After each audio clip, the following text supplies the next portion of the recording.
Hello everybody, my name is Stephen Boyard and this is my presentation for my final paper for Green Design and Construction, Spring 2013. A quick overview of the presentation. We'll give a brief introduction. We'll talk about some policy and methods, current, past, and present, and some future policies that they're going to implement. And then we'll do an analysis of these policies and propose changes, and then we're going to go over some conclusions from these. First of all, the Las Vegas area, it can be broken into three separate distinct histories. The pre-dam construction is up until 1936. Now this is pre-Hoover Dam construction. Up until then, the area had only a few thousand residents and was a very small, unpopulated area. After the Hoover Dam was constructed and opened in 1936, this led to an increase in rail traffic, additional infrastructure in terms of water, roads. This helped fuel housing and population boom over the next 6 decades. And in 1991, the Southern Nevada Water Authority was created. Now, the authority was created out of 5 different potable water districts, 2 water reclamation districts, and subsequent stormwater management districts. Now, the Southern Nevada Water Authority water usage in gallons per capita daily, as you can see in the graph there, in the mid-90s, it was about 350 gallons per person per day. If you go back to the 1970s and the 1980s, it was actually higher. It was in the 400 to 450 gallons per person per day. That's essentially because in the 1970s and 80s, they had a lot of excess water capacity, and water was wasted quite often. Now, the present numbers are for 2012, and they're roughly at 222 gallons per person per day.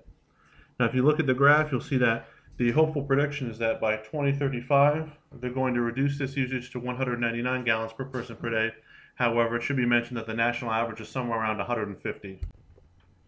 Now, the Colorado River flow allotment is where the majority of the water for the Las Vegas area is derived from. So the allotment is roughly 16.5 million acre feet per year. And if you'll notice, Nevada itself only is allotted about 300,000 acre feet per year.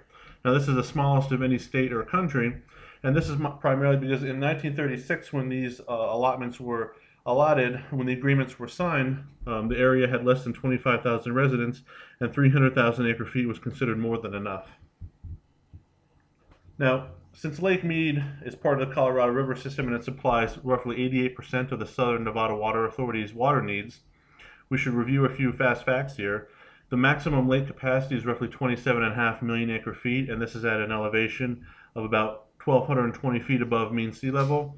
Its current capacity, however, after 14 years of drought, is roughly half that at 14.5 million, and this is roughly 1,100 feet in elevation. Now, in addition to the water, the Hoover Dam supplies a massive amount of electricity to these areas. Therefore, as we can see, if the water supply drops any lower, below about the 1,050 foot threshold, several water districts and states and cities will lose a considerable amount of their electricity. So for instance, the Metro Water District of Southern California receives about 29% of the electricity from the Hoover Dam. Now, this is a perpetuating problem because once the water supply drops, not only will Southern Nevada lose a critical water source, in addition to that, electricity demand, while staying constant, will receive less electricity as there's less water to move the hydroelectric turbines. Therefore, the water districts down further south on the river will have to find other means to essentially power their systems, and this will lead to more forms of power that require more water, such as coal or natural gas. Now, some policies here that have been implemented with the Southern Nevada Water Authority in 1999, which is also the first year of the drought. They realized that if they did implement certain measures, they would soon run out of water, as their allotment is only 300,000, and there was another population and housing boom present. So one of the first few things they did is they implemented golf course water budgets and penalties. So golf courses are now allotted 6.3 acre feet of water per acre of irrigation, for irrigated acre. And essentially, if they go over this, they pay fines up to and including 9 times the highest water rate paid. So if they use more than 40% of this water budget, they'll have to pay up to 9 times the average high water rate that they pay during the year. Additionally, for residences and businesses, there are limited outdoor water features. The maximum area size for a water feature is now confined to 25 square feet. This goes into turf limitations and buybacks. Turf limitations for existing properties are in effect, and for new properties there are 50%, the maximum amount allowed is 50% of current turf limitations. Now the turf limitations vary by every different district, and they can vary from either a small percentage to almost the entire square footage of your property being allotted turf. There are also buybacks currently for the Southern Nevada Water Authority at approximately $1 per square foot of turf removed. Lastly, there are some landscape water restrictions in effect, particularly during winter. However, since they are in effect during winter and they are only 1 day a week, it only lasts for a couple of months, so these are not significant limitations right now. Some future recommended actions would be to ban new outdoor water features entirely. The 25 square foot method is effective so far. However, in an area with humidity reaching as low as 5 to 10%, the evaporation rate for many of these fixtures can be quite high. Increased golf course penalties and buybacks. In terms of buybacks, it's not essentially a turf buyback, it's an entire golf course buyback. So they could simply pay out the golf course for whatever they deem fit. It's not necessarily an eminent domain, it's more of a consumer met need. You know, many golf courses, particularly in a bad economy, are not making a lot of money, so they could buy it back. The owners of the golf course have money, and the reduction in water is great. Additionally, universal water meters for every customer. A good point to mention is that some places, and including places like Oviedo, Florida, do not have universal water meters for every customer. The water meters are quite often on a building of perhaps 20 or 40 apartments, and the residents of those apartments simply pay an average share for the water used. Therefore, there's no real reason for any one apartment to conserve on water. Now, the last major future policy recommendation that should be undertaken is tiered water prices in line with the national average.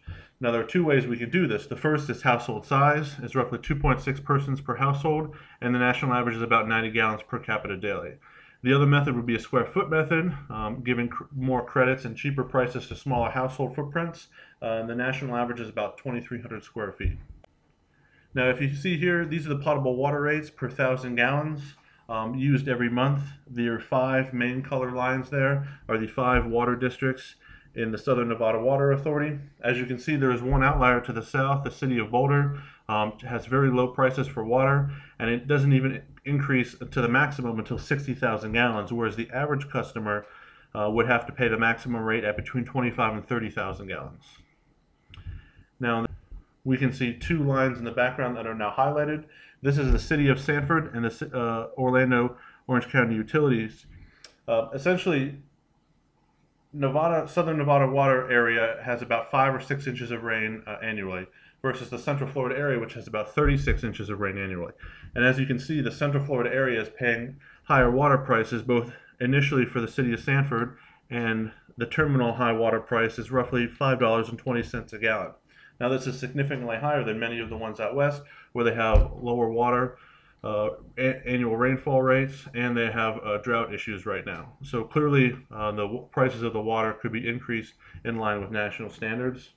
And a final chart on this, as you can see, the lines towards the bottom are the lines on the previous graph, and then as you can see, several places such as Irvine Ranch, California, Tucson, and even Seattle have 2 to 3 times the maximum water rate that some of these other locations have, and it occurs quite earlier. For instance, Seattle occurs at approximately 13,000 gallons.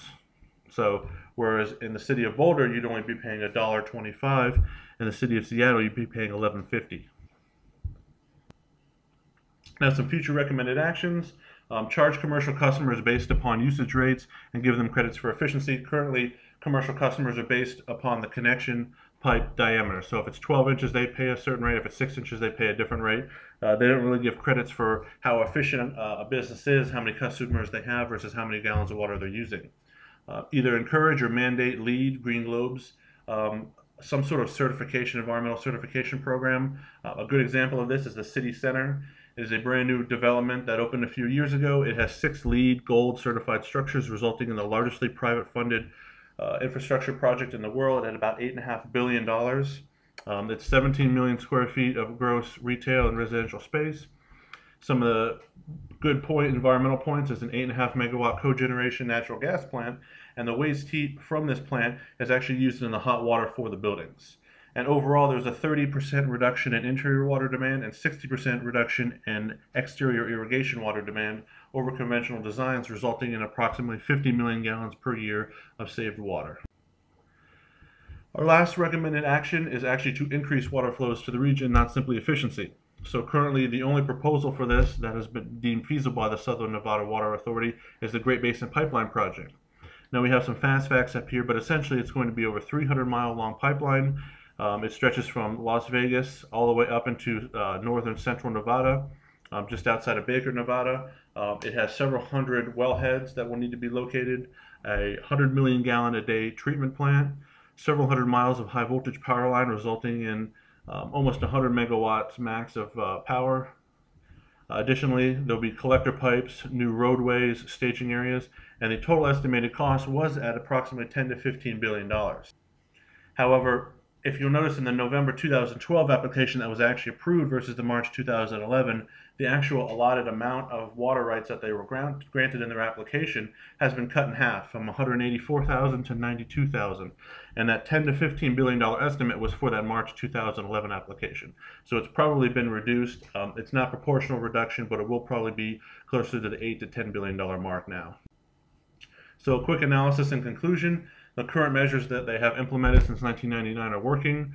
The recommended measures should be implemented immediately to conserve more water. Instead of the 199 gallon per person per day usage, they should try to make themselves more in line with the national average of 150 gallons per person per day.